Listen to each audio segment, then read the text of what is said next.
Morning, welcome back to the channel Krupa Malnad. ನಾನು ಕೃಪಾ. ಸಾಗರ ಹೊರಟಿದ್ದೀವಿ ಇವತ್ತು. ಚಿನ್ನಿ ಇವತ್ತೇ ಹೋದ್ಲು. ಆ ವಿಡಿಯೋನ ಅಲ್ಲೇ ನಿಲ್ಲಿಸಿದ್ದೀನಿ. ಅದ್ರ ನೆಕ್ಸ್ಟ್ ಏನಾದರೂ ಕಂಟಿನ್ಯೂ ಮಾಡಿ ಹಾಕೋಣ ಅಂತ, ಇದನ್ನು ಸಪ್ರೇಟಾಗಿ ಹಾಕೋಣ ಅಂತ ಮಾಡಿದ್ದೀನಿ. ಅದೇ ಈಗ ಸಾಗರ ಹೋಗಬೇಕು. ಕಲ್ಲಂಗಡಿ ಹಣ್ಣು ನೋಡಿರಿ, ಚಿನ್ನಿ ಪಾಪ ದಿನ ಕೇಳ್ತಾ ಇದ್ಲು. ಹೋದ್ಸಲ ತಂದಿದ್ದು ಅದು ಅಷ್ಟು ರುಚಿ ಇರಲಿಲ್ಲ, ಹಾಗಾಗಿ ನಿನ್ನೆ ಪಪ್ಪಾಯ ಥರ ನನಗೆ ಅದು ಮತ್ತೊಂದಲ್ಲ, ಪಪ್ಪಾಯನೂ ಮಾಡ್ತಾಯಿದ್ರು. ಯಾರೋ ಒಂದು ಹೊಸ ಲೇಡೀಸ್ ಟೈಲರ್ ಆಗಿದ್ದಾರೆ. ಸಾಗರ ಅದೇ ಮೊಬೈಲ್ ತೊಗೊಳ್ಳೋಣ ಅಂತ ಸಾಗರ ಹೋಗ್ತಾ ಇದ್ದೀವಿ. ಸಾಗರ ಹೋಗಿ ಹಾಗೆ ಒಂದಷ್ಟು ಲಗೇಜ್ಗಳೆಲ್ಲ ಊರಿಗೆ ಇಳಿಸಿ ಬರೋಣ ಅಂತ. ಅಂದರೆ ನಾನು ಹಪ್ಪಳ ಹೊಯ್ಯೋಕ್ಕೆ ಹೋಗಬೇಕು. ಅಮ್ಮಂಗೆ ಅದೇ ಹಪ್ಪಳಕ್ಕೆ ನೆನೆಸಿದ್ದಾರೆ. ನಾನು ತಿರ್ಸೋದಿನ ಹೋಗ್ತೀನಿ. ತಿರ್ಸೋದಿನ ಹೋಗಿ ಒಂದಿನ ಹೊಯ್ದುಬಿಟ್ಟು ಒಣಗಿಸಿ ಹಪ್ಪಳ ತೆಗೆದು ಸಂಜೆ ಮತ್ತೆ ವಾಪಸ್ ಬರೋಣ ಅಂತ. ಒಂದು 2 ಇಲ್ಲ 3 ಡೇಸ್ ಹೋಗ್ತೀನಿ. ಆಮೇಲೆ ನೆನೆಸಿ ಬರ್ತೀನಿ, ಮತ್ತೆ ತಿರ್ಸಕ್ಕೆ ಹೋಗಿ ಹಿಂಗೆ ಮಾಡ್ಕೊಂಡು ಬರ್ತೀನಿ. ಈ ಸಲ ಅಂತೂ ನಿಜ ಹೇಳ್ತೀನಿ, ನನಗೆ ಆಗ್ತಾನೆ ಇಲ್ಲ.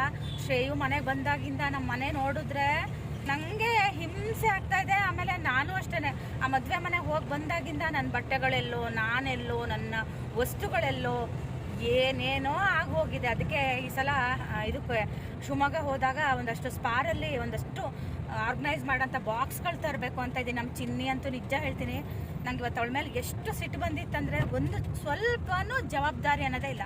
ಅಲ್ಲಿ ಹೋಗಕ್ಕೆ ಬರಲ್ಲ ರೀ. ಹಾಕ್ಕೊಂಡಿರೋ ಬಟ್ಟೆಗಳು, ವಾಶ್ ಮಾಡೋಕೆ ಹಾಕೋ ಬಟ್ಟೆಗಳು ಎಲ್ಲ ಒಂದು ಕಡೆ ಗುಡ್ಡೆ ಹಾಕಿ ಹೋಗಿದ್ದಾಳೆ. ಅವತ್ತೊಂದು ಫಂಕ್ಷನಿಗೆ ಹೋಗಿದ್ವಲ್ಲ, ಅಲ್ಲಿಗೆ ಹಾಕ್ಕೊಂಡು ಹೋಗಿರೋ ಬಟ್ಟೆನೂ ಅಟ್ಲೀಸ್ಟ್ ಅದನ್ನು ಒಣಗಿಸಿ ಒಂದು ತೆಗೆದು ಬೀರೊಳಗೆ ಇಡೋದು ಬೇಡವಾ? ಹಾಗೆ ಇಟ್ಟು ಹೋಗಿದ್ದಾಳೆ. ಇಲ್ಲ ವಾಷಿಗರು ಹಾಕೋದು ಬೇಡವಾ? ಏನೂ ಇಲ್ಲ. ಹೇಳ್ರಿ ಏನಾದರೂ. ಅದು ಹೆಂಗೆ ಹಾಸ್ಟೆಲಲ್ಲಿ ಇರ್ತಾವೋ ಏನೋ ಗೊತ್ತಿಲ್ಲ. ಹೇಳ್ರಿ ಮಕ್ಕಳೇ ಹಂಗೆ ನಮ್ಮನೆಯವ್ರಿಗೆ ಕೇಳಿದ್ರೆ ಇದೇ ಉತ್ತರ ಕೊಡೋದು. ನಮ್ಮ ಶ್ರೇಯು ಹೋದ್ಸಲ ಎಲ್ಲ ಬಂದಾಗ ಹಾಸ್ಟೆಲಿಂದ ಬಂದ ತಕ್ಷಣ ನನ್ನ ಮಗನ ಸ್ನಾನ ಕೇಳ್ತಿರೋ, ಬ್ರಷ್ ಕೇಳ್ತಿರೋ, ಮುಖ ತೊಳೆಯೋದು ಕೇಳ್ತಿರೋ. ಈ ಸಲ ಬಂದಾಗ ಏನೂ ಇಲ್ಲ. ನಾನೇ ಮತ್ತೆ ಅದೇ ಯಥಾ ಪ್ರಕಾರ ಮುಖ ತೊಳೆಯೋ ಅಂತ 10 ಸಲ ಹೇಳಬೇಕು. ಆಮೇಲೆ ತಿಂಡಿ ತಿನ್ನೋದಕ್ಕಿಂತ ಮುಂಚೆ ಬ್ರಷ್ ಮಾಡೋ ಅಂತ ಹೇಳ್ಬೇಕು. ಅದು ನೆನಪಾದ್ರೆ ಮಾಡ್ತಾನೆ, ಇಲ್ಲ ಅಂದ್ರೆ ತಿಂಡಿ ಏನೋ ಹಂಗೆ ತಿಂದು ಸಂಜೆ ಕಡೆ ನಾವೇ ಒತ್ತಾಯ ಮಾಡ್ಬೇಕು, ಸ್ನಾನ ಮಾಡೋ ಅಂತ ಹೇಳಿ. ಹಾಗಾಗಿದೆ ಯಪ್ಪ. ನಿಜವಾಗ್ಲೂ ನಂಗೆ ಇವತ್ತು ಎಷ್ಟು ಸಿಟ್ಟು ಬಂದಿತ್ತಂದ್ರೆ, ನನ್ನ ಮನೆ ನೋಡಿದ್ರೆ ನಮಗೆ ಇರೋಕ್ಕಾಗಲ್ಲ, ಆ ಥರ ಆಗಿದೆ. ನಾವು ಶ್ರೇಯು ಬಟ್ಟೆ ತಂದಾಗಿಂದ ಬರೀ ವಾಶ್ ಮಾಡೋದು, ತಂದು ಚಿನ್ನಿ ರೂಮಲ್ಲಿ ಗುಡ್ಡೆ ಹಾಕೋದು, ವಾಶ್ ಮಾಡೋದು, ಗುಡ್ಡೆ ಹಾಕೋದು ಮಾಡಿದ್ವಿ. ಇವತ್ತು ಇವರು ಒಂದು ಸ್ವಲ್ಪ ಹೊತ್ತು ಮಡ್ಚಿದ್ರು. ನನಗೂ ಆಗಲೇ ಇಲ್ಲ ಕೆಲಸ ಮಾಡೋದಕ್ಕೆ, ಯಾಕೋ ಮಾಡೋಕ್ಕೂ ಮನಸ್ಸಿಲ್ಲ. ಹಾಗಾಗಿದೆ. ಒಂದಿನ ಕುತ್ಕೊಂಡು ರಾತ್ರಿನಾದರೂ ಎಲ್ಲ ಕ್ಲೀನ್ ಮಾಡೋಣ ಅಂತ ಇದ್ದೀವಿ. ರೋಡ್ ರಿಪೇರಿ ನಡೀತಾ ಇದೆ. ಇದು ಯಾವಾಗಲೂ ಅಷ್ಟೇ, ರಿಪೇರಿ ನಡೀತಾನೆ ಇರುತ್ತೆ. ಇಲ್ಲ ಮನೆನ ರೆನೋವೇಷನ್ ಮಾಡಿದ್ದಾರೆ, ಎಂಥ ಚೆನ್ನಾಗಾಗಿದೆ ಗೊತ್ತಾ? ಅಲ್ಲ ರೀ, ಒಂಥರ ಚೆನ್ನಾಗಾಗಿದೆ. ಹಂಚಿನ ಮನೆನ ಚೆಂದ ಮಾಡಿದ್ದಾರೆ, ಚೆನ್ನಾಗಾಗಿದೆ. ಎಲಿವೇಶನ್ ಚೆನ್ನಾಗಿದೆ ಎದುರುಗಡೆಯಿಂದ. ನಮ್ಮ ಶ್ರೇಯು ಸ್ಕೂಲ್ ಇದೆ. ಎಷ್ಟು ವರ್ಷ ಬಿಡೋದಕ್ಕೆ ಬಂದಿದ್ದೀನಿ ಗೊತ್ತಾ? ಅಲ್ಲ, ಈಗ ಸ್ಕೂಟಿ ಮುಟ್ಟಾರೇ ಗೊತ್ತಿಲ್ಲ. ನನ್ನ ಶ್ರೇಯು ನನ್ನ ಸ್ಕೂಟಿನ ಮುಟ್ತಾ ಇಲ್ಲ. ಅಟ್ಲೀಸ್ಟ್ ಅದನ್ನು ಸ್ಟಾರ್ಟರು ಮಾಡೋ ಅಂತ ಇದ್ದೆ. ನಮ್ಮನೆ ಸ್ಕೂಟಿ ಕೊಡೋಣವಾ ಅಂದರು, ಖಂಡಿತ ಬೇಡ ಅಂದೆ. ಇರಲಿ ಅಲ್ಲ ರೀ, ನಾನು ಹೊಸ ಸ್ಕೂಟಿ ಕೊಡಿಸಿ ಅಂತ ನಮ್ಮನೆಯವ್ರ ಹತ್ರ ಗಲಾಟೆ ಮಾಡ್ತಾ ಇದ್ದೆ. ಈಗ ಈ ಇರೋ ಸ್ಕೂಟಿನೇ ಓಡಿಸಲ್ಲ ನಾನೀಗ. ಇನ್ನೆಂತ ಹೊಸ ಸ್ಕೂಟಿ ತಗೊಳ್ಳೋದು? ಯಾಕ್ರಿ ಇವತ್ತು ನಮ್ಮನೆ ಸುಮ್ಮನೆ ಸಪ್ಪಗಿದ್ದೀರಲ್ಲ? ಎಂತ ಮೊಬೈಲ್ ಕೊಡಿಸ್ಬೇಕು ಅಂತ ನಮ್ಮನೆಯವರಿಗೆ ಬೇಜಾರಾಗಿದೆಯಾ ಅಂತ? ಹೋದ್ಸಲ ನಾನೇ ತೊಗೊಂಡಿದ್ದೆ, ಈ ಸಲ ನನ್ನ ಹತ್ರ ಅಷ್ಟು ಬಜೆಟ್ ಇಲ್ಲ. ಏನೇನಪ್ಪ ಖರ್ಚು ಮಾಡ್ಕೊಂಡ್ಬಿಟ್ಟೆ. ಹಾಗಾಗಿ ಇದೇ ತೊಗೋಬೋದು, ತೊಗೊಳ್ಳೋಷ್ಟೇನು ಇದಾಗಿಲ್ಲ. ಆದರೆ ಏನೋ ಬೇರೆದಕ್ಕಂತ ಇಟ್ಕೊಂಡಿದ್ದೀನ. ಹಾಗಾಗಿ ಇದೊಂದು ವರ್ಷ ನೀವೇ ಕೊಡಿಸಿ ಅಂತ ಅಂದೆ. ಅದು 2 ವರ್ಷ ಬಂದಿದ್ದಲ್ಲ, ಹಾಗಾಗಿ ನಮ್ಮನೆಯವ್ರು ಕೊಡಿಸಿದ್ರೆ ಅಟ್ಲೀಸ್ಟ್ ಮೊಬೈಲು ಸ್ವಲ್ಪ ದಿನ ಬಾಳಿಕೆ ಬರ್ತಾ ನೋಡೋಣ ಅಂತ ನಮ್ಮನೆಯವ್ರ ಹತ್ರನೇ ತೊಗೊತಾ ಇದ್ದೀನಿ. ಬನ್ನಿ ಹೋಗೋಣ. ಎಲ್ಲಿ ತೊಗೊತೀನಿ, ಏನು ಎತ್ತ ಅನ್ನೋದನ್ನು ಹಾಗೆ ನಿಮಗೂ ಕೂಡ ಶೇರ್ ಮಾಡ್ತೀನಿ. ಹಾಗೆ ಇವತ್ತು ಸ್ವಲ್ಪ ದೇವಸ್ಥಾನಕ್ಕೆ ಹೋಗಿ ಬರೋಣ ಅಂತ ಇದ್ದೀವಿ. ಇದಕ್ಕೆ ವರದಳ್ಳಿಗೆ ಹೋಗೋಣ ಅಂತ ಇದ್ದೀವಿ. ಹೋಗ್ದೇನೋ ತುಂಬ ದಿನ ಆಯಿತು. ನನಗೂ ಎಲ್ಲಾದರೂ ಹೋಗಬೇಕು ಅಂತ ಅನಿಸಿದ್ದು. ಚಿನ್ನಿನೂ ತುಂಬ ಹೇಳೋದು ಎಲ್ಲರೂ ಹೋಗೋಣವಾ ಅಂತ ಹೇಳಿ. ಯಾಕೋ ಹೋಗೋಕ್ಕೆ ಆಗ್ತಾ ಇಲ್ಲ. ನನಗೂ ಎಲ್ಲರೂ ಹೋಗಿ 1-2 ದಿನ ಉಳಿದು ಬರೋಣ ಅಂತಲೂ ಅನ್ನಿಸ್ತಾ ಇದೆ. ಚಿನ್ನಿ ಅದೇ ಅಂತಿದ್ಲು, ನೀನು ಹೋಗೋದು ಮೂಡ್ಗೋಡಿಗೆ 2 ದಿನ, ಬರೋದು ರಿಪ್ಪನ್ಪೇಟೆಗೆ 2 ದಿನ, ನಿಂದು ಅದೇ ಟೂರು ಇನ್ನೊಂದು ಸ್ವಲ್ಪ ದಿನ ಅಂತ ಅಂದ್ಲು. ಅದು ಹೌದು ಅನ್ನಿಸ್ತು. ಬನ್ನಿ ಈಗ ಸಾಗರ ಹೋಗಿ ಒಂದು ಮೊಬೈಲ್ ತೊಗೊಂಡು ಬರೋಣ. ಶ್ರೇಯು ಮೊಬೈಲ್ ನೋಡೋ ಮಗನೇ ಯಾವುದಾದ್ರು ಬ್ಲಾಗಿಂಗ್ ಪರ್ಪಸ್ ಬರೋಂಥದ್ದು ಯಾವ್ದಾದ್ರು ಒಂದು ತಗೊಂಡು ಬಾರಿಸ್ಬಿಡ್ತೀನಿ. ಹೋದ್ಸಲ ಹಿಂಗೆ ಕೊಡ್ಸಿ ನನಗೆ 30,000 ಮೊಬೈಲ್ ತಗೊಂಡು ಮಂಗಾಗಿದ್ದೀನಿ. ಒಂದು ದಿನ ಒಂದು ವಿಡಿಯೋ ಮಾಡಿದ್ರೆ ನಂಗೆ ಬೇಜಾರಿರಲಿಲ್ಲ, ಏನಕ್ಕೂ ಬರಲಿಲ್ಲ ಅದು ನನಗೆ. ನಂಗೆ ಹಂಗಾಗಿ ಆ ಮೊಬೈಲ್ ಹಾಳಾದಾಗ ಫಸ್ಟ್ 1-2-3 ದಿನ ಬೇಜಾರಾಯ್ಬಿಟ್ರೆ ಆಮೇಲೆ ನಂಗೆ ಏನೋ ಅದ್ರ ಮೇಲೆ ಒಂಥರ ಸೆಂಟಿಮೆಂಟೇ ಇಲ್ಲ. ನನಗೆ ಈ ವಿವೋದ ಮೇಲೇ ಜಾಸ್ತಿ. ಈ ಸಲ ವಿವೋನೇ ತೊಗೊಳ್ಳೋಣ ಅಂತ ಇದ್ದೀನಿ. ಇದೇ ಸಿಕ್ಕರೆ ಇದೇ ತೊಗೊಳ್ಳೋಣ ಅಂತಲೂ ಇದ್ದೀನಿ. ಅಲ್ಲ, ಹಂಗೆ ಮಾಡಲಾ? ಸಿಗಲ್ಲ ಅಂತೀರಾ? ಏನೋ ನೋಡ್ತೀನಿ ಹೋಗಿ. ಸಾಗರದಲ್ಲಿ ಇದು ಸೊರಬ ರೋಡಲ್ಲಿದೆ ಸದ್ಗುರು ಅಂತ ಹೇಳಿ, ಇವ್ರದ್ದು ಇನ್ಸ್ಟಾಗ್ರಾಮ್ ಪೇಜ್ ಇದೆ, ನೋಡಿ ಅದರಲ್ಲಿ ನೀವು ನೋಡಿದ್ರೆ ಗೊತ್ತಾಗುತ್ತೆ. ನಾನು ಕೂಡ ಹೋದ್ಸಲ ಇಲ್ಲೇ ತೊಗೊಳ್ಳೋಣ ಅಂತ ಅಂದ್ಕೊಂಡವಳು, ಆಮೇಲೆ ಶಿವಮೊಗ್ಗ ಪೂರ್ವಿಕಕ್ಕೆ ಹೋದೆ. ಅಲ್ಲಿ ಏನಂದರೆ ಮೊಬೈಲ್ಗಳು ರಾಶಿ ಇದ್ದಾವೆ, ಆದರೆ ಯಾವುದು ಡೆಮೋ ಕೊಡೋಂಥ ಮೊಬೈಲ್ಗಳು ಚಾರ್ಜೇ ಇರಲ್ಲ. ಅದು ಯಾವಾಗಲೂ ಆನ್ ಆಗಿರುತ್ತಲ್ವ, ಹಾಗಾಗಿ ಚಾರ್ಜೇ ಇರಲ್ಲಂತೆ. ಫಸ್ಟು ಒಂದು ವಿವೋದಲ್ಲಿ ಒಂದಷ್ಟು ಮೊಬೈಲ್ ತೋರಿಸಿದ್ರು ಅವರು, LED LCD ಏನೇನೋ ಹೇಳ್ತಾರೆ. ನಿಜ ನಂಗೆ ಅದ್ರ ಬಗ್ಗೆ ಅಷ್ಟೊಂದು ಐಡಿಯಾ ಇಲ್ಲ. ವೀಡಿಯೋ ಮಾಡ್ತೀನಿ, ಯೂಟ್ಯೂಬ್ಗೆ ಅಪ್ಲೋಡ್ ಮಾಡ್ತೀನಿ, ಅಷ್ಟು ಬಿಟ್ಟರೆ ನನಗೆ ವೀಡಿಯೋ ಕ್ಲಾರಿಟಿ ಒಂದು ಇಷ್ಟ ಅಂದರೆ ಗೊತ್ತಾಗುತ್ತಲ್ಲ, ಅದು ನೋಡ್ತಾ ಇದ್ದೆ. ನನಗೆ ಇದು ಇಷ್ಟ ಆಯಿತು. ಇದು ಫಸ್ಟೇ ನಂಗೆ ಇಷ್ಟ ಆಯಿತು. ನಂಗೆ ಒಂದೊಂದು ಸಲ ಹಾಗೇ ಒಂದು ಯಾವುದು ಫಸ್ಟ್ ಇಷ್ಟ ಆಗುತ್ತೋ ಅದು ಕೊನೆ ತನಕನೂ ನಂಗೆ ಅದೊಂದೇ ಇಷ್ಟ ಆಗುತ್ತೆ.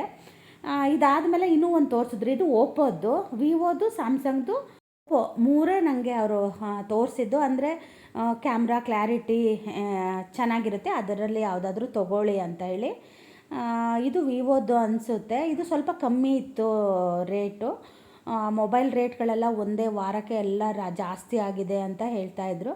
ಕೆಲವೊಂದು ಕ್ಯಾಮ್ರಾದ ಕ್ಲಾರಿಟಿ ನಂಗೆ ಅಷ್ಟೊಂದು ಇಷ್ಟ ಆಗಲಿಲ್ಲ. ಅಂದರೆ ಕ್ಲಾರಿಟಿ ಇರುತ್ತೆ, ನನಗೆ ರಿಯಲ್ಲಾಗಿ ಬರಲ್ಲ. ನನ್ನ ವಿವೋ ಕ್ಯಾಮ್ರಾ ಇದೆಯಲ್ಲ ಅದು ತುಂಬ ರಿಯಲ್ಲಾಗಿ ಬರುತ್ತೆ, ನನಗೆ ಆ ಥರ ಇಷ್ಟ. ಕೆಲವೊಂದರಲ್ಲೆಲ್ಲ ಕೆಂಪುಗೆ ಒಂಥರ ಬರ್ತಿರುತ್ತೆ. ಹಾಗಾಗಿ ನಾನು ಎಲ್ಲದನ್ನು ಕ್ಯಾಮ್ರಾ ನೋಡಿ ನೋಡಿ ತೊಗೊತಾ ಇದ್ದೆ. ಕೊನೆಗೆ ನನಗೆ ಇದೆ ಓಪೋ F31 Pro ಅಂತೆ ನೋಡಿ, ಇದನ್ನು ತೊಗೊಂಡೆ. ನಂಗೆ ನಿಜ ಗೊತ್ತಿರಲಿಲ್ಲ, ವೀಡಿಯೋ ಎಡಿಟ್ ಮಾಡಬೇಕಿದ್ರೆ ನಂಗೆ ಗೊತ್ತಾಗಿದ್ದು. ಯಾವ ಫೋನ್ ತೊಗೊಂಡಂದರೆ ವಿವೋ ತೊಗೊಂಡೆ ಅಂತ ಇದ್ದೆ. 1-1.5-2 ಗಂಟೆ ಆಯಿತು ನಾವು ಸೆಲೆಕ್ಷನ್ ಎಲ್ಲ ಮಾಡೋಷ್ಟೊತ್ತಿಗೆ. ನಾನು ಸ್ವಲ್ಪ ಜಾಸ್ತಿನೇ ವಿಡಿಯೋನ ಮಾಡಿ ಮಾಡಿ ನೋಡ್ತಾ ಇದ್ದೆ. ಅಂತೂ ಇಂತೂ ನಮ್ಮ ಮನೆಯವರು ಒಂದು ಮೊಬೈಲ್ನ ನನಗೆ ಕೊಡಿಸಿದ್ರು.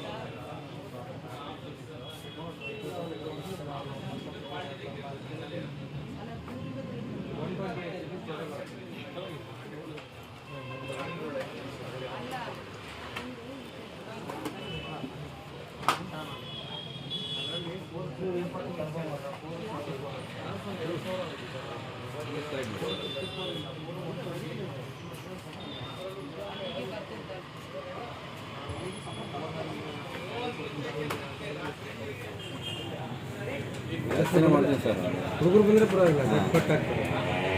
ಅಂದರೆ ಈಗ ಹೆಂಗೆ ಗೊತ್ತು ಸರ್, ಎಲ್ಲ ಫಿಕ್ಸ್ ಆಗಿ ಬಂದುಬಿಡ್ತಾರೆ. ಇದೇ ಬೇಕು, ಇದೇ ಬ್ರ್ಯಾಂಡು.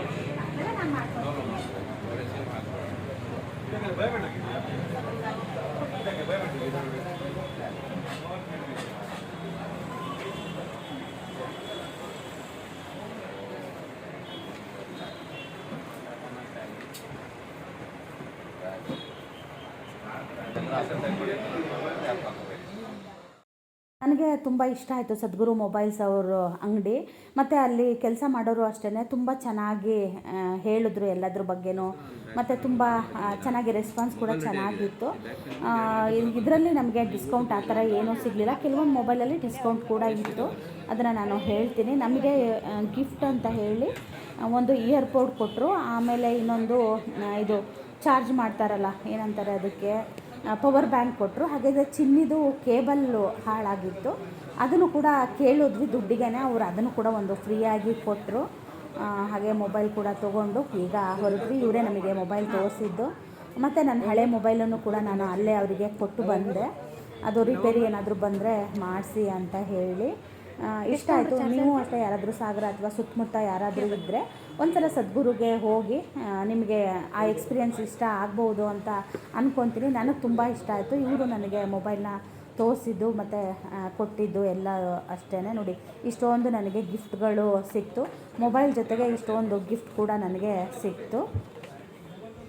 ಮೊಬೈಲ್ ತೊಗೊಂಡೆ, ಓಪೋ ತೊಗೊಂಡೆ. ಚೆನ್ನಾಗಿದೆ. ನನಗೇನಂದರೆ ಕ್ಯಾಮ್ರಾ ಕ್ಲಾರಿಟಿ ಬೇಕು ಅಷ್ಟೇ. ಕ್ಲಾರಿಟಿ ಇರುತ್ತೆ.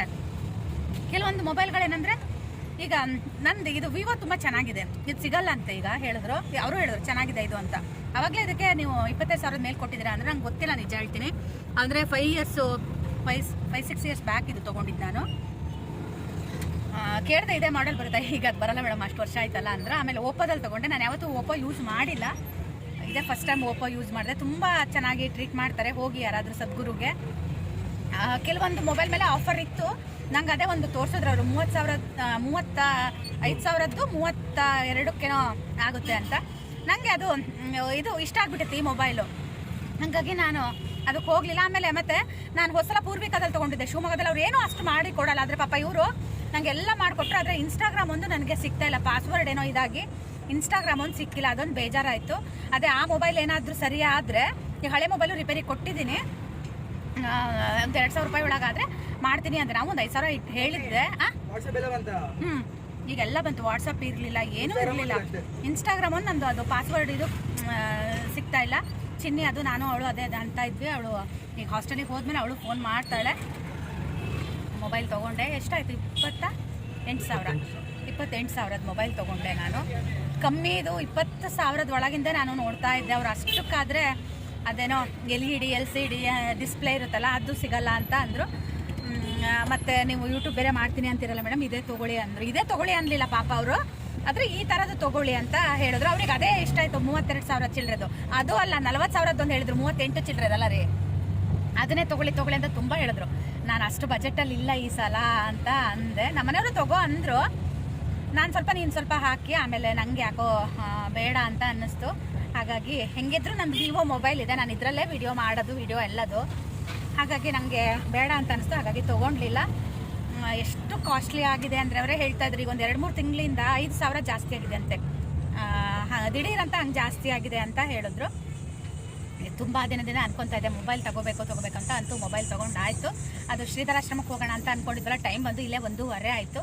ಹಾಗಾಗಿ ಬೇಡ ಅಂತ ಹೇಳಿ ಅಲ್ಲಿಗೆ ಹೋಗ್ತಾ ಇಲ್ಲ. ಇಲ್ಲೇ ಹೋಟೆಲಲ್ಲಿ ಊಟ ಮಾಡಿ ಹಾಗೆ ಊರಿಗೆ ಹೋಗಿ ಲಗೇಜ್ ಎಲ್ಲ ಇಳಿಸಿ ಅಲ್ಲಿಂದ ಮತ್ತೆ ಮನೆಗೆ ಹೋಗೋದು. ಅದೇ ಈಗ ಇನ್ಸ್ಟಾಗ್ರಾಮ್ದೊಂದು ತಲೆ ಕೂಡ ಬಿಟ್ಕೊಂಡಿದ್ದೀನಿ. ಚಿನ್ನಿ ಅದೇ ಹಾಸ್ಟೆಲಿಗೆ ಹೋದ್ಮೇಲೆ ಫೋನ್ ಮಾಡಿ ಹೋಸಲ ನಾನು ಅವಳೇ ಸರಿ ಮಾಡ್ಕೊಂಡಿದ್ವಿ. ಈ ಮೊಬೈಲ್ ಸರಿ ಆದರೆ ಅದು ಬರುತ್ತೆ ಅಂತ ಹೇಳಿದ್ರು ಅವರು, ಅದರಲ್ಲೆಲ್ಲ ಇರುತ್ತೆ ಅಂತ. ನೋಡೋಣ ಏನೇನಾಗುತ್ತೆ ಅಂತ. ಸಾಗರ ಫುಲ್ಲು ಬದಲಾಗಿದೆ ಅಲ್ಲ ರೀ, ಏನು ಚೆನ್ನಾಗಿ ಮಾಡಿರ್ತಾರಲ್ಲ ರೀ. ನಮ್ಮನೆಯವ್ರು ಯಾಕಾಗದು ಬೆಳಗ್ಗೆಯಿಂದ ನನ್ನ ಹತ್ರ ಮಾತೇ ಆಡ್ತಿಲ್ಲ. ಯಾಕ್ರಿ? ಯಾಕೆ ನಿಜ ಹೇಳ್ತೀನಿ, ನನ್ನ ಹತ್ರ ಮಾತೇ ಆಡಿಲ್ಲ ಅವ್ರು. ಯಾಕೆ ಮೊಬೈಲ್ ಕೊಡಿಸಿದ್ರಲ್ಲ ಅದಕ್ಕೆ ಏನೋ ಗೊತ್ತಿಲ್ಲ. ನಿಜ ನಾನು ಆಗ್ಲೂ ಹೇಳ್ದೆ ಗೊತ್ತಾ, ವಿಡಿಯೋ ಶುರು ಮಾಡಿದಾಗ್ಲೂ ರಿಂಗ್ ಟೋನ್ ಯಾವ್ದ ಎಲ್ಲ ಹೊಸ ತಗೊಂಡ್ಮೇಲೆ ಎಲ್ಲ ಅದು ಇನ್ನೊಂದು ಸ್ವಲ್ಪ ದಿನ ಬೇಕು ಕೈ ಕೂರಕ್ಕೆ. ನಾವು ನಾರ್ಮಲ್ ಪೂರಿ ಊಟ ತೊಗೊಂಡ್ವಿ. ವರದಿ ಶ್ರೀನೋ ಏನೋ ಒಂದು ಹೋಟೆಲಲ್ಲಿ. ಶ್ರೇಯು ನಾರ್ತ್ ಇಂಡಿಯನ್ ತೊಗೊಂಡ. ಇದು ಊಟ ಚೆನ್ನಾಗೇ ಇರಲಿಲ್ಲ. ಸಾಂಬಾರಂತೂ ಚೂರು ಚೆನ್ನಾಗೇ ಇರಲಿಲ್ಲ. ಹಾಗೆ ಊಟ ಮುಗಿಸ್ಕೊಂಡು ಈಗ ನಾವು ನಮ್ಮೂರ ಕಡೆ ಹೊರಟ್ವಿ. 4:30-5 ಗಂಟೆ ಒಳಗಡೆ ನಾನು ಊರಿಗೆ ಹೋಗಬೇಕು ಅಂತ. ನಾನು ನಮ್ಮ ಮನೆಯವರಿಗೆ ಹೇಳಿದ್ದೇನೆಂದರೆ, ನನಗೆ ಮೊಬೈಲ್ ತೊಗೋಬೇಕಿದ್ರೆ ತುಂಬ ನಮ್ಮನೆಯವ್ರು ಹಾಗೇ ಸ್ವಲ್ಪ ಶ್ರೇಯೂ ಹಾಗೆ ನಮ್ಮ ಮನೆಯವರು ಹಾಗೆ ಗಡಿ ಬಿಡಿ ಮಾಡ್ತಾರೆ. ನನಗೇನೆಂದರೆ ಎಲ್ಲ ಕರೆಕ್ಟಾಗಿ ಆಗಬೇಕು. ನನಗೆ ಯೂಟ್ಯೂಬ್ ಇರೋದ್ರಿಂದ Gmail ID ಎಲ್ಲ ಕರೆಕ್ಟಾಗಿ ಹಾಕ್ಕೊಂಡು ಅದೆಲ್ಲದೂ ಆಗಬೇಕು. ನಂಗೆ ಹೋಸಲ ಪೂರ್ವಿಕದಲ್ಲಿ ಏನೂ ಮಾಡೇ ಕೊಟ್ಟಿರಲಿಲ್ಲ. ಚಿನ್ನಿ ನಾನು ಕುತ್ಕೊಂಡು ಆಮೇಲೆ ಹೆಂಗೆಂಗೋ ಎಲ್ಲ ಮಾಡ್ಕೊಂಡ್ವಿ. ಪಾಪ ಇವ್ರು ಮಾತ್ರ ಸದ್ಗುರುದವರು ತುಂಬ ನೀಟಾಗಿ ಎಲ್ಲ ಅದನ್ನು ಇನ್ಸ್ಟಾಲ್ ಮಾಡಿ, ಗೂಗಲ್ ಪೇ ಅದೆಲ್ಲ ಅದನ್ನು ಇನ್ಸ್ಟಾಲ್ ಮಾಡಿ ನನಗೆ ಮಾಡಿ ಕೊಟ್ಟರು. ನನಗೆ ನಿಜ ಹೇಳ್ತೀನಿ, ನಾನು ಅಷ್ಟು ಯೂಟ್ಯೂಬ್ನ ಯೂಸ್ ಮಾಡ್ತಾ 5 ವರ್ಷ ಆಯಿತು. ನಂಗೆ ಅದ್ರದ್ದು ಏನು ಗಾಳಿ ಗೊತ್ತಿಲ್ಲ. ಯೂಟ್ಯೂಬಲ್ಲಿ ವಿಡಿಯೋ ಮಾಡ್ತೀನಿ, ಅಪ್ಲೋಡ್ ಮಾಡ್ತೀನಿ, ಏನಾದರೂ ಪ್ರಾಬ್ಲಮ್ ಆದರೆ ನೋಡ್ಕೊತೀನಿ ಅಷ್ಟೇ. ಹಾಗೆ ಮನೆಗೆ ಬಂದ್ವಿ. ಈಗ ಅಣ್ಣ ಬಂದಿದ್ದ ನೋಡಲ್ಲ, ಅಣ್ಣ ಶೈವ್ ಅಣ್ಣ.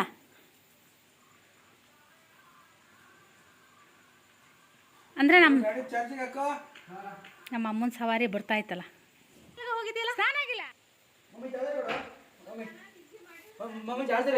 ಹಾಂ, ಅಲ್ಲಿ ಕಾರಲ್ಲಿ ಇತ್ತರು. ಮಧ್ಯಾಹ್ನ ನಿದ್ದೆ ಮಾಡಿದ್ರೆ ರಾತ್ರಿ ನಿದ್ದೆ ಬರಲ್ಲ ಅಂತ ಹೇಳಿ ನಮ್ಮಮ್ಮ ಪಕ್ಕದ ಮನೆಗೆ ಹೋಗಿದ್ದಾರೆ. ಊಟ? ಹಾಂ, ಅಯ್ಯಪ್ಪ ಅದು ಎಂಥ ಊಟ? ಅಯ್ಯೋ ಚೆನ್ನಾಗೇ ಇರಲಿಲ್ಲ ಹೋಟೆಲಲ್ಲಿ ಊಟ ಮಾಡ್ದಂಗೆ ಅನ್ನಿಸ್ಲಿಲ್ಲ. ಲಗೇಜ್ ಅಂದರೆ ಒಂದು ರಾಶಿ ಲಗೇಜ್ ಐತಿ. ಕ್ರೀಮ್ ಬಿಸ್ಕೆಟ್ ಅದು ಬೇಡಪ್ಪ.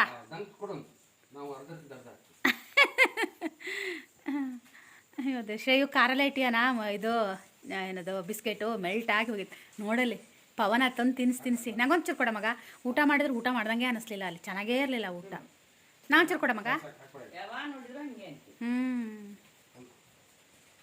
ಅಯ್ಯಮ್ಮ ದೇವರೇ, ಲಗೇಜ್ ಇಳಿಸ್ಬೇಕೀಗ ಒಂದು ರಾಶಿ ಇದಾವೆ. ಮಲಗಲ್ಲ ಈಗ ಮಧ್ಯಾಹ್ನ ನಮ್ಮ ಅಮ್ಮ ಮಲಗಿ ಹಾಗೆ ಗೊರ ಟಿ ವಿ ಒಂದು ಬದಿಗೆ ಆನ್ ಆಗಿರೋದು, ತಾನೊಂದು ಬದಿಗೆ ಮಲಗೋದು. ಈಗ ಯಾಕೋ ಭಾಳ ಬುದ್ಧಿ ಬಂದೈತೆ ನಮ್ಮಮ್ಮ. ಹಪ್ಳಕ್ಕೆ ನೆನ್ಸ್ಯಾರ ಈಗ ನೋಡಿ ಹೋಗ್ಬೇಕು. ಜಾಸ್ತಿ ನೆನ್ಸಿದ್ರೆ ನಾ ಬರತ್ತೆ ಇಲ್ಲ ಒಯ್ಯಕ್ಕೆ. ಅದಕ್ಕೆ ನೀನೇ ಆಳು ಕೊಟ್ರೆ ನೆನೆಸ್ತಾನೆ ಅಂದೆ ನಾನು. ಮತ್ತು ನಾನು ಆಳು ಕೊಡೋಕ್ಕಾಗೆ ಅಲ್ಲಿಂದ ಬರ್ತೀನಿ ತಡಿ. ಈ ಸಲ ನಾನೇ ಬರ್ತೀನಲ್ಲ. ಅದೇ ನೀನು ಅಳತಿ ಮಾಡಿಕೊಡು. ಅದು ಲೆಕ್ಕ ನೋಡು. ಆಗಲ್ಲಪ್ಪ ಬಿಸಿಲಲ್ಲಿ ನಂಗೆ ಯಾಕೋ ಗೊತ್ತಿಲ್ಲ. ನನಗೆ ವಯಸ್ಸಾಗೈತೆ. ನಮ್ಮ ಅಮ್ಮಿನ ಹುಡುಗಿ ಆಗ್ತಿದ್ದಾರೆ ಬರ್ತಾ ಬರ್ತಾ. ನಾನು ದಿನ ದಿನ ಮುದುಕಿ ಆಗ್ತಾ ಇದ್ದೀನಿ. ಅದೇ ನಿನ್ನ ವಯಸ್ಸು ತನಕ ನಾ ಬದುಕ್ತಾ ಇದ್ರೆ ಸಾಕಪ್ಪ ನನ್ನ ಜೀವನ. ಅಷ್ಟು ಸಾಕದಂಗೆ ಆಗೈತೆ. ಎಂತ ಟಾಯ್ಲೆಟಿಗೆ ಹೋಗ್ಬೇಕು ಡ್ಯಾಡಿ. ಅವ್ನು ಹಂಗೇನೆ ಮಮ್ಮಿ ಸುಸು ಬರ್ತೀನಿ, ಮಮ್ಮಿ ಟಾಯ್ಲೆಟಿಗೆ ಬರ್ತೀನಿ ಅನ್ನೋದು. ಡ್ಯಾಡಿ ಮೊಬೈಲ್ ಚಾರ್ಜಿಗೆ ಹಾಕು. ಅಪ್ಪ ಮೊಬೈಲಿಗೆ ಒಂದು ಗಲಾಟೆ ಅಂದರೆ ಗಲಾಟೆ ನಡೆಯೋದು. ಈಗ ಒಂಚೂರು ನೆಮ್ಮದಿ ಆಗುತ್ತಲ್ಲ ರೀ. ಏನಮ್ಮ? ಹಾಂ ಬಂದೆ ಅಪ್ಪ. ದೇವ್ರೆ ಒಂದು ಕಾರು ಪೂರ್ತಿ ಲಗೇಜ್. ಶೋನೆ ಏನಾ ಇಳ್ಸೋಣ? ಇಳಿಸೋಣ ಲಗೇಜ್ನ? ಬೇಕಾರಿ ನೀರು? ನಮ್ಮನೆ ರೀ ರೆಡಿ ಇದೆ ರೀ. ಹೋಗೋಣ ಅಂತ ನಾನು ಅರ್ಧ ಗಂಟೆ ಕುತ್ಕೋಬೇಕು ಅಂತ ಕೂರಿಸಿದ್ದೀನಿ. ನನಗೆಲ್ಲ ಓಡು ನಂಗೆ ಆಗಲ್ಲ ರೀ.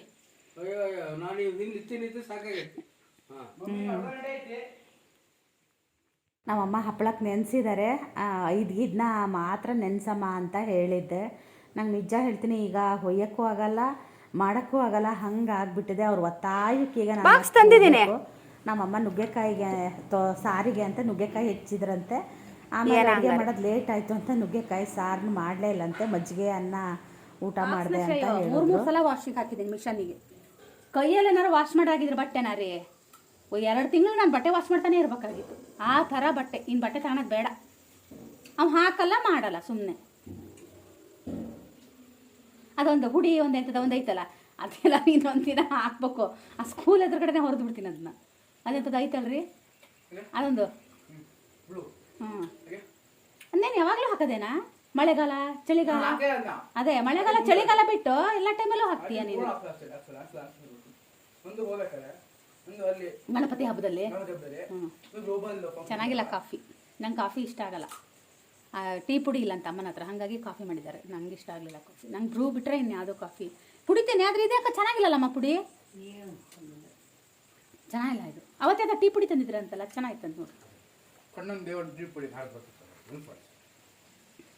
ನಾ ಮನೆಗೆ ಹೋದ್ಮೇಲೆ ಯಪ್ಪ ನಾನಂತೂ ಸಾಕಾಗೋಗೈತಿ. ನಾವು ಊರಿಗೆ ಹೋಗಂಗೆ ಆಗಿಲ್ಲ. ಅವತ್ತಿಲ್ಲೇ ಇರ್ತೀನಿ. ಹೋಗ್ರಿ ನೀವು ದಿನ ಅವನಪ್ಪ. ನಿಂದು ಬಟ್ಟೆ ಬಂದಿದ್ದಾವೆ, ನಂದು ಬಟ್ಟೆ ಬಂದಿದ್ದಾವೆ.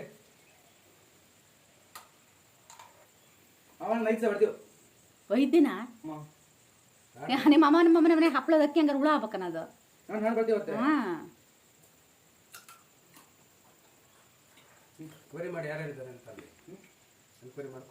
ಎಲ್ಲರೂ ಇದ್ದಾರೆ. ಇಲ್ಲಿಗೆ ಬಂದರೆ ನಾನು ಅಲ್ಲಿಗೆ ಬರೋಕೆ ಇಷ್ಟಪಡಲ್ಲ. ಅಲ್ಲಿಗೆ ಬಂದರೆ ಇಲ್ಲಿಗೆ ಬರೋಕೆ ಇಷ್ಟಪಡಲ್ಲ. ಕೊಡಮ್ಮ ಸೀರೆ. ಅಮ್ಮ ಮಾತ್ರ ಪಕ್ಕ ಅಮ್ಮ ಬೇಕಾ? ಅಯ್ಯೋ ಮಾಯ್ಕ ಬಿಡಪ್ಪ. ನಾನು ಹೇಳಿದೆ ಅದಕ್ಕೆ ಇಂಥದ್ದೇ ತಗೊಳ್ಳೋಣ ಅಂತ. ಪ್ಯಾಂಟು ಯಾರವು ಸೀರೆ? ಅವು ನಮ್ಮಮ್ಮ ಸೀರೆ ಇದನ್ನ ಹೊಲಿಬೇಕಂತ ಸೆರಗು ಕಿನ ಹುಡಕ ಅಲ್ಲೊಂದು ಇಟ್ಟಿದ್ದೆ ನೋಡು ಕವರಗೆ. ಅದಕ್ಕೆ 2 ಹುಟ್ಟವೆ ಸೀರೆ. ಇನ್ನೊಂದು ಹೊಸದ ಇದು ಯಾವ್ದಮ್ಮ? ಇದ್ಯಾರು ಕೊಟ್ಟಿದ್ದ? ಅವೆರಡು ನಾನೇ ಕೊಟ್ಟವು. ತೆಳು ಸೀರೆಗಳು ನಾವು ಉಡಲ್ಲ, ಹಾಗಾಗಿ ನಾನು ಯಾರು ಕೊಟ್ಟವೆಲ್ಲ ಅಮ್ಮಂಗೆ ಕೊಡೋದು. ಸುಮ್ಮನೆ ಬ್ಲೌಸ್ ಹೊಲ್ಸೋಕ್ಕೆ 600-700 ರೂಪಾಯಿ ಆಗುತ್ತೆ. ಅದ್ರ ಬದಲು ನಾವೇನು ಉಡೋದು 1 ಸಲನ 2 ಸಲನ. ಒಂಚೂರು ಟೀ ಕುಡಿಯೋ ಕಾಫಿ ಕುಡಿಯೋಕ್ಕಾರು ಬಿಡ ಪಾಪ ನೆಮ್ಮದಿಯಾಗಿ. ನಮ್ಮ ಶ್ರೇಯೋ ಹೋಗೋಣ ಅಂತ. ನಾಳೆ ಬರ್ತೀವಲ್ಲ ಲೋಟ ತಗೊಳ್ತೀವಿ ಹಂಗೆ. ಹಾಂ ಈ ಲೋಟ ತಗೊಂಡೆ ಹತ್ಬೇಕಂತ ಕಾರಣ.